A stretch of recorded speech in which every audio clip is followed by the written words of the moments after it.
Hey everybody, my name is Birger, and on this channel I like to cook a bunch of different things. I like to cook with grills, with griddles, low and slow, hot and fast, charcoal, skillets, cast iron skillets, whatever it is. I like to give you some great recipes, some great ideas to cook your food, and I like to make it look as best as possible so you can not only enjoy the good food that I'm going to prepare, but also the visuals that go along with it. Today I'm going to be showing you how I like to make my weeknight steak. There's nothing fancy to this. No matter what your preference is as far as heat source goes, I don't think there's any better flavor imparted to steak than with that of charcoal. I'm using charcoal today. You're welcome to use whatever you like to do. I like to keep my steak nice and simple. I'm cooking on the wildfire grill, and we're gonna be using a mixture of cast iron over coals and then cooking under coals like a coal broiler. So that's pretty cool too. And we're gonna hopefully cook it to a perfect medium rare for you. And that's how I like my steaks. Now you're welcome to cook your steaks however you like to cook them. All you're gonna need for this is your steak, some salt, maybe a little bit of oil, a cast iron skillet, and some hot coals. That's all you're gonna need for this. Today I'm cooking with a prime New York strip, and I've got a video coming later on this week to show you how I save hundreds, if not thousands of dollars on meat and seafood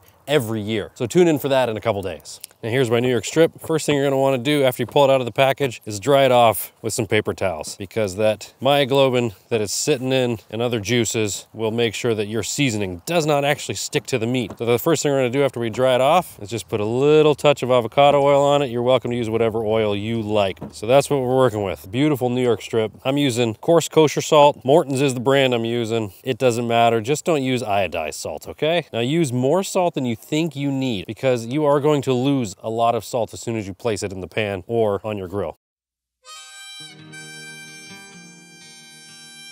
That looks good to me. All right, my coals are ready to dump. And let's get great hot. Now we're gonna warm up our cast iron. Now this is gonna get real hot real quick, okay folks? Now another reason I'm cooking this way is because we're gonna sear up top in the cast iron pan and then put it underneath the coals like I said, but this grill comes with a blower right here that blows air over the coals and down into this zone right here. It's called the wild zone. Pretty cool. Not a sponsored video, but this is just the way I like to cook the steaks on the weeknights, because this is so fast and you get the flavor of charcoal seared into your steaks so quickly. It's great. So I'm just gonna plug in this battery pack and crank up this fan. Now, the air is gonna superheat that charcoal, and it's gonna get to about 800-900, maybe about 1,000 degrees down in here. All right, so I've got my cast iron at about 450, almost 500 degrees by now. It's starting to smoke just a little bit, which is the perfect time to toss our meat in there. There we go. If you don't hear that sizzle, you need to worry. Leave the lid open for this part. We don't want to cook it like an oven right now. Push down on your tongs, and a lot of people say not to move your steak, but if you're not getting an even sear in any parts of your steak, you need to move your steak. Woo! There is some heat coming out of there. All right, let's give it a flip, because we are going to continue to sear underneath. Now, you know that your meat is organic, so it's probably not flat all the way across, which is why you want to continually push down so that it gets that sear on every point, as much as the surface of the steak as you possibly can. Because that sear is 100% flavor. And any parts of the steak that are missing out on the sear, you're missing out on flavor. And you know, you don't always get it perfect, and that's okay. But the more you get used to doing it this way, the better you'll get, and the better your steaks will taste. Oh yeah, they're looking good. Now, we're still quite bouncy in the middle. Some people still do the, you know, check your doneness by your palm of your hand. Don't do that. Everybody has a different thickness of their hands. I've got a skinny, bony hand, so it doesn't really work. With a New York strip, you've got that nice little fat side. Let's hit that with some heat just to render that down. And since we want an even cook, ouch, whoo, let's do the other side a little bit too. I think we're looking good. Now let's finish it underneath the coals, and we'll blast it with heat from the charcoal.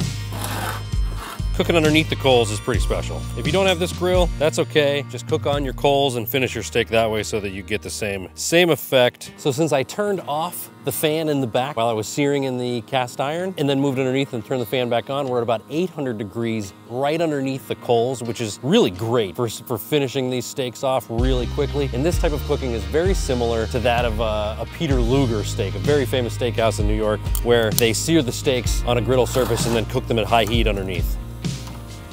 I pull my steaks around 125 internal. If you're keeping track of temperature, we're looking great.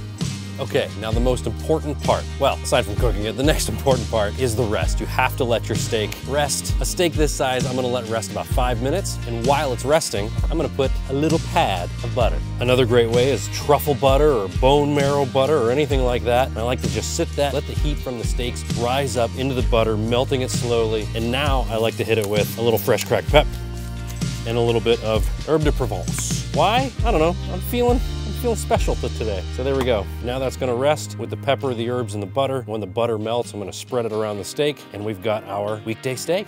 Now, another kind of odd tip, and I'm not sure why this is the way it is, but we like to serve our steaks Argentinian style, where we slice them up and then everybody just kind of picks their pieces. And for some reason, it seems to make the steak go further.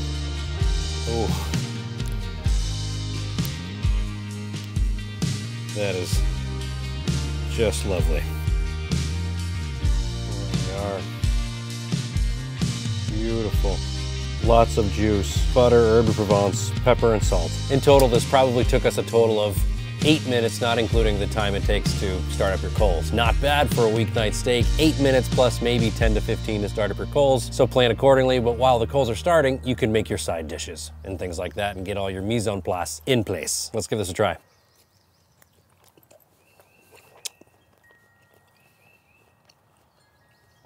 That is lovely. That is just lovely. Magical. I think someone else might want to try this.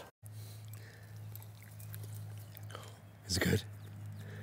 Did you even chew? No, you didn't. Okay. But it was good. We appreciate you. Thanks for watching. See you next time. Do you guys just eat off a cutting board too? Then you get to rub the steak in the juices of all the steaks you cook. That's good stuff.